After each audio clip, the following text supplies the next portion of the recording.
Hey there and welcome back. I have been out and about with the Fujifilm X100VI again lately, testing out another JPEG recipe. Today's recipe is attempting to emulate the Portra 160 film stock, and if you have a Trans 5 sensor camera like the XE5, the X100VI, the XT5, you can head to the link in the description to try this recipe out for yourself. Right up top, as always, the only editing done to any of these images is cropping or geometry related just to clean up the frames a little bit, but other than that, there is no exposure or color adjustments. Anything that looks bad is probably my fault. And also the recipe on Fuji X Weekly calls for the white balance setting to be set to the daylight mode, but I found that that gave me a really aggressive greenish yellow cast that I just was not a fan of, so I went ahead and set that to just the regular white balance, auto white balance setting. I tested this recipe out in two different parts of LA, starting in Venice Beach and then moving over to San Pedro. And this time around, I focused on golden hour, blue hour, and even a little bit of night photography. I felt like this recipe really crushed it in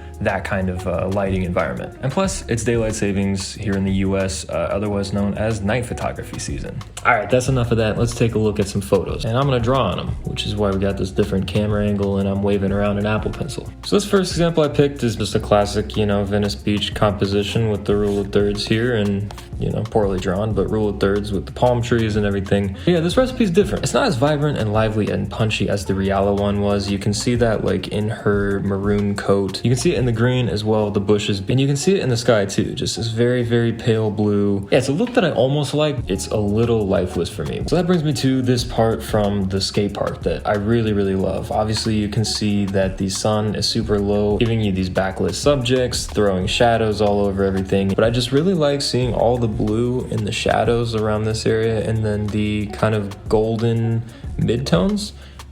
Perfect, absolutely perfect for Venice Beach. Something I thought was interesting is this image. I think I overexposed it a little bit because I would have wanted these shadows here on the right to be a little darker. And once again, over here, you can see inside the pool, you're getting these kind of lifeless, muted blues again. It's a vibe, I like it, But I think I've really been pushing the saturation and the colors in a lot of my images recently, and I'm not getting these punchy primaries that I've really grown to like. Now here, I think that the recipe is really starting to shine. You have this really bright red here in the background. You can even see it really faintly back here in this wall as well. Got a little more saturation in the sky and this just really, really nice gradient down to the pink in the background with the sunset.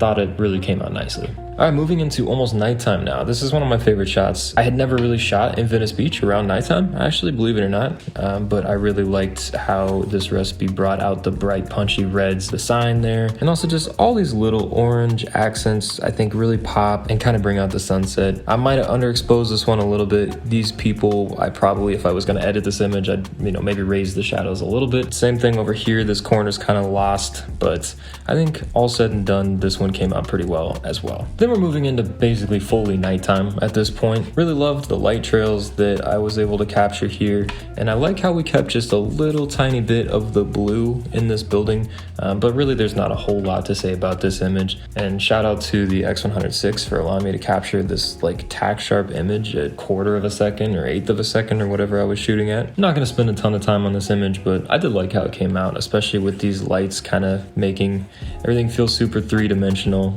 Subject's kind of lost. I think that, again, this is a little underexposed. Probably could have brought up the exposure comp or lowered the shutter speed a bit, but you live and you learn. So that brings me to my favorite image from Venice at night. And it's this one here of the guy drinking the smoothie or whatever this is. And the lights kind of, illuminating this vendor's stall. You can see the little shine on top of the clothes here, which I think looks really cool, and again makes the whole scene just feel so much more three-dimensional. But obviously the elephant in the room is this crazy gradient over here. The sun hadn't quite set because you're looking at the ocean over there. These would be waves if the ground wasn't in the way there.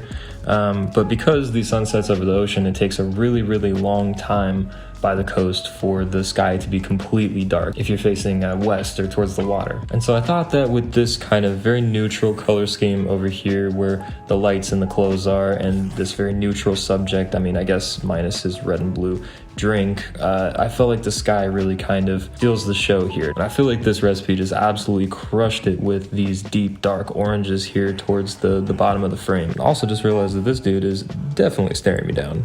So moving on to day 2 of testing, we're now in San Pedro, which is a coastal neighborhood out by the port of Los Angeles. It's where I've been hanging out these last few months. Absolutely brilliant part of LA if you ever get to visit, and not one that you'll probably ever hear recommended. You can see that regardless of the lighting condition, if you're working with any kind of a light sky, you're definitely going to get these very dull kind of muted blues, and that's okay. I like experimenting with new things. Really starting to love the contrast there actually between these little pops of colors like you see in the brake lights versus, you know, the big muted sky up top. And that juxtaposition really became kind of the defining feature of this recipe for me. The more I shot with it, the more I actually liked that about it. I mean, here you can see in the shadows, this green is just so much more rich. And then out here in the sky, obviously you have this very, very muted purplish, bluish color. Any image where you can kind of juxtapose light and dark with this recipe I found I really enjoyed, and I kind of got over the muted skies. But I think my favorite part about this image is the shipping containers back here. You get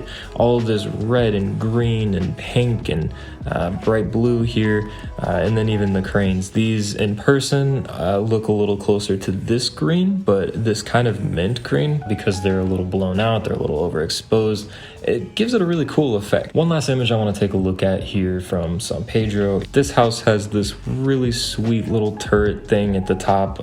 Really loved that. It's just completely different architecturally from anything else in the neighborhood, so you know I had to stop and shoot it, especially because, you know, you can see it's on a corner here. This is an alley leading this way, so I kind of cut it off a little weird on the sides. I don't like that this car is here, but I also was trying to get this telephone pole and this telephone pole without getting too much of the stuff on that right side of the image. But compositional woes from having, you know, nothing wider than a 35mm on the X100VI aside, I'm sure you can guess the reason why I brought this up. Again, trademark muted blue skies, but look at this tree. I mean, come on. You're gonna tell me that you don't love these reds? I don't believe you. I found the more that I experimented with this recipe, the more I enjoyed juxtaposing light and dark. And not for compositional reasons, you know, using contrast to highlight certain elements of the scene and hide other ones like I would typically as a street photographer, but actually just because of how the colors behave in the darker parts of the image versus the lighter ones. And that's a way that I just haven't really thought of composition or color before. And so it's just always nice to walk away with something else in your tool belt, some little thing to look for in the future. So let's talk about getting back into JPEGs lately, because obviously I've been talking about it here on the channel both positively and negatively. The main argument that I put up against film simulations was that we should try to make our work stand out, that I wasn't sure if I wanted to settle for the basic colors that come preloaded on a Fuji camera, or the colors that are baked into a JPEG if you're shooting with film recipes. You guys brought up some really good points and some things that I hadn't considered, namely that when we only had film, analog 35mm film, you didn't have people worried that their colors were going to look like everybody else's. Their colors were in the hands of the film manufacturers. I mean, besides pushing or pulling or under or overexposing your film, there's really not a ton you're gonna do, and those are all exposure changes which do change the colors in the grand scheme of things, but not in the same ways that changing the shadows, midtones, and highlights with like an HSL color grading workflow would digitally. And then there's also the ease of use argument, just the fun factor part of it, and I think that that is perfectly valid, and it's just something I would never fight anyone on. Like, of course, you know, you don't have to think the same way as me, right? So yeah, I've been having a ton of fun kind of getting back into the thing that pulls so many people into the Fujifilm ecosystem. And I think it's been kind of enlightening for me to both talk about it here on YouTube and also just to hear from you guys what you think about film recipes and JPEGs and all that. But that's gonna do it. Hopefully you enjoyed these images. Hopefully you enjoyed the conversation. I will be back next Monday with another video. As always, be sure to like, comment, subscribe. You know the drill. Help me convince the algorithm robots to show this video to more people. Thanks again. Go take a bunch of photos, and I will talk to you very soon.